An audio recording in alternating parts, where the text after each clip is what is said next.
Hey, it's Will.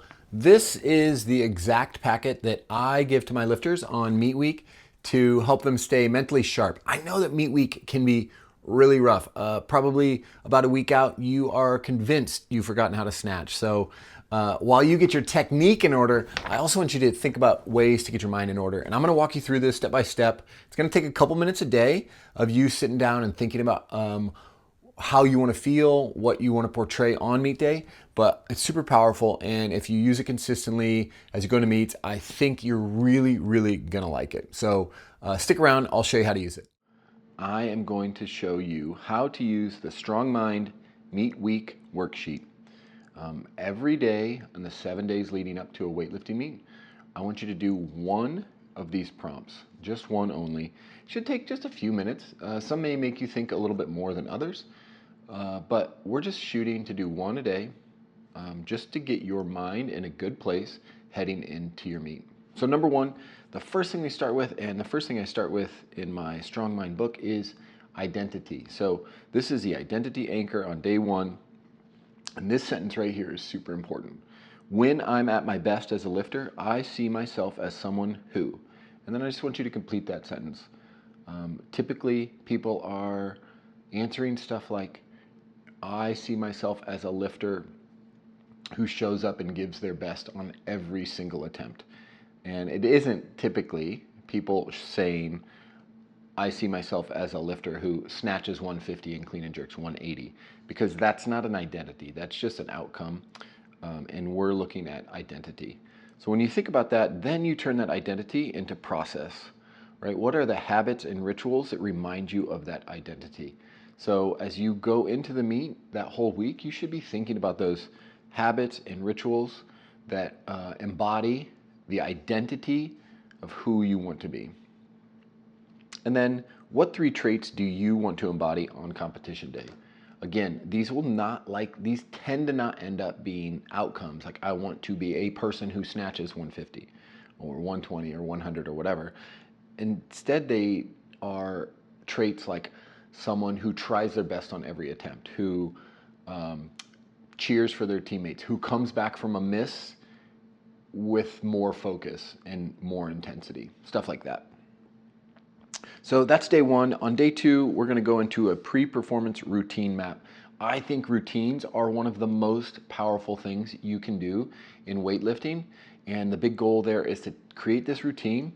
You should be creating routines way back, but I want you to start thinking about it on the week at least. And your routine is going to keep you centered, make you feel like what you're doing is similar to training, so that adrenaline isn't going to freak you out. So I want you to list your routine cues from warm up to platform. So what do? Pull up knee sleeves, chalk hands, take 3 steps to the platform, take a deep breath. We could go over 5, 6, 7, whatever. Take a deep breath, get big, put your hands on the bar, get set, go, right? And you should be able to see that in your mind, this routine from pull up knee sleeves, chalk hands, take 3 steps to the platform, etc. So I want you to go through that in the order that you would, so you can see it. And as you're writing it down, you should be able to see it in your head. If you're going to a new venue, you should probably see that venue. If you're lifting in someplace familiar, you should see that familiar place. And then create a cue word. So I want power words and technique focus, no more than 2 cues. So something like get big and flat feet. I want one to be powerful, so strong, fast, big. I want this feeling, and then this be technique. And use those as your mantras throughout. So get big, flat feet. 1, 2 cues, really easy.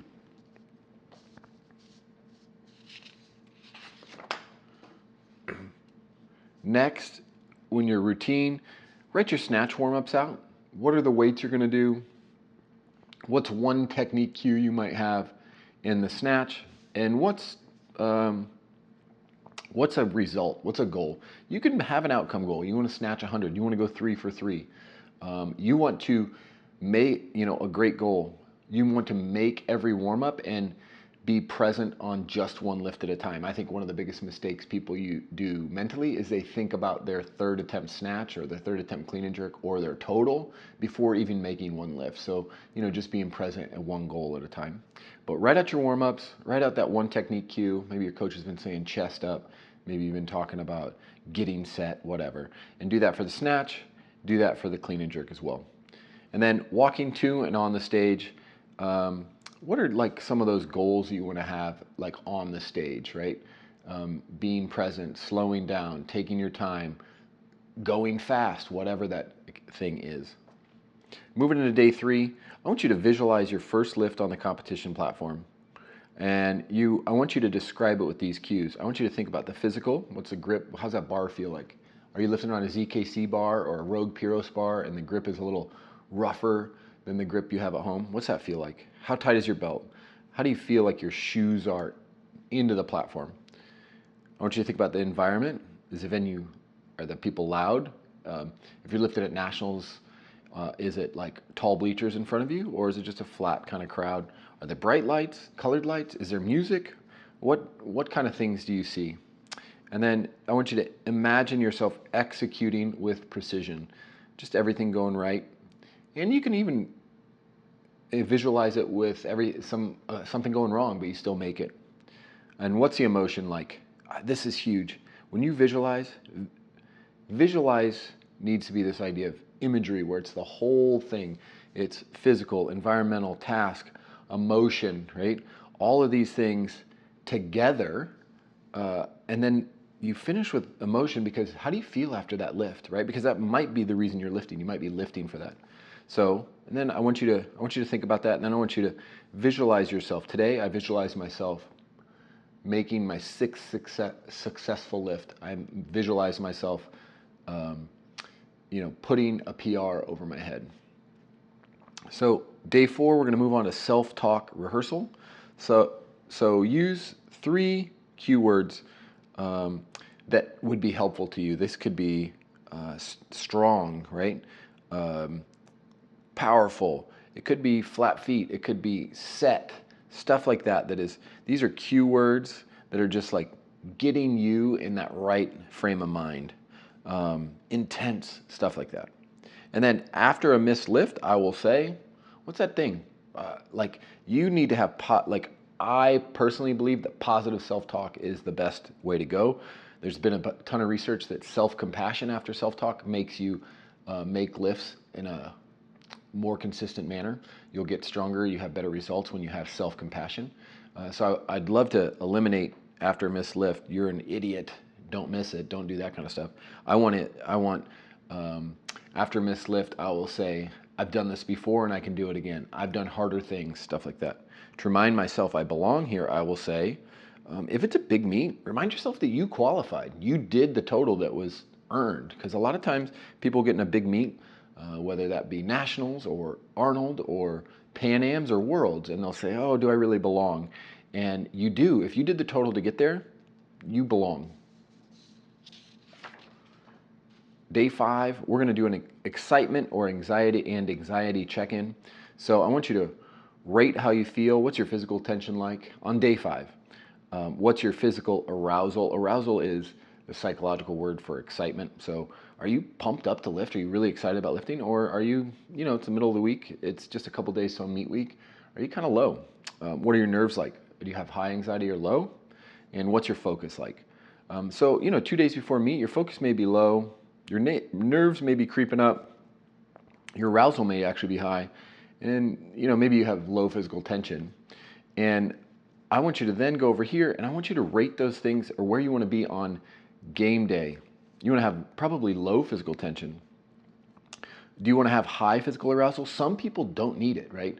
Some people can get overly jittery, right? If you're low here and you want to be high here, maybe that means that you should take caffeine or something like that. Or if you're too high here and you just like to be a little more chill, maybe you need to make sure you don't take caffeine. So these are things that you need to think about.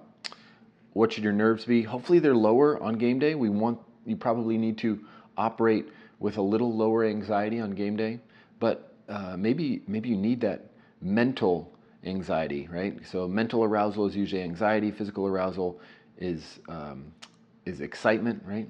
And then what's your focus like, and what numbers do you want to end up hitting? So we're coming back to those goals, some of those goals. And then how will you get yourself to each number? If they're higher or lower, I want you to think that through. If you need lower arousal, you could do box breathing. If you need higher arousal, maybe you need some really intense music.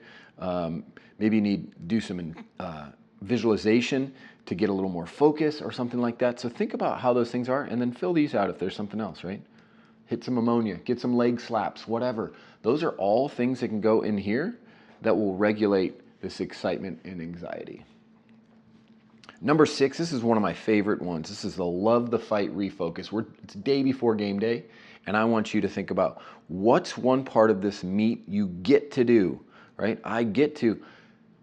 Think about this. When you get to lift weights, that's pretty awesome. So I always want to write, like, I get to go try my best at something I've worked really hard for. I'm grateful for my body that functions pretty well. And maybe if I got something banged up, I'm grateful for all my other body parts that are functioning well. And I'll be proud if I bet a lot of you won't say I'll be proud if I PR everything, right? You'll probably be proud of yourself if you do some other steps along the way.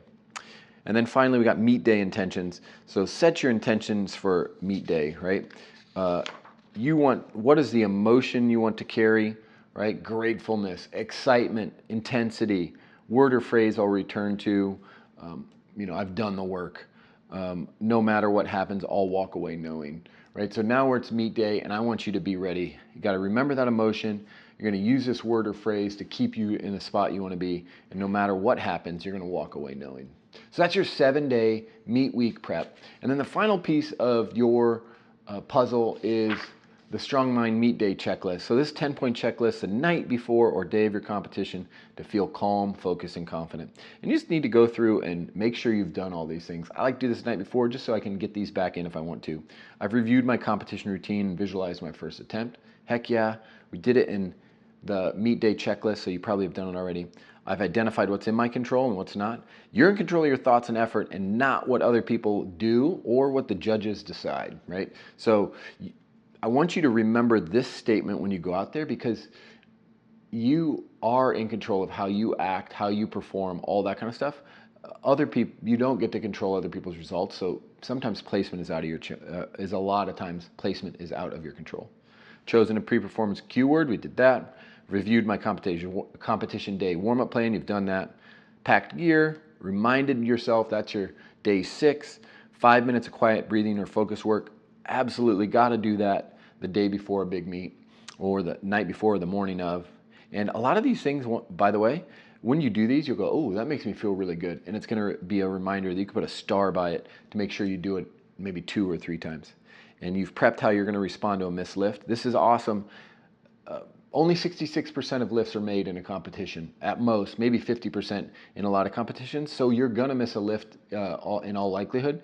And you need to know how you're going to respond, right? Because what we don't want to do is make this the first time we thought about it, and therefore the first time you know what your reaction is going to be. Coming back on a short clock or during a long wait. So maybe we practice some of this long wait or short clock stuff in training. You've checked in with your coaches about goals and timing. And you're reminding yourself competition is an opportunity, not a threat.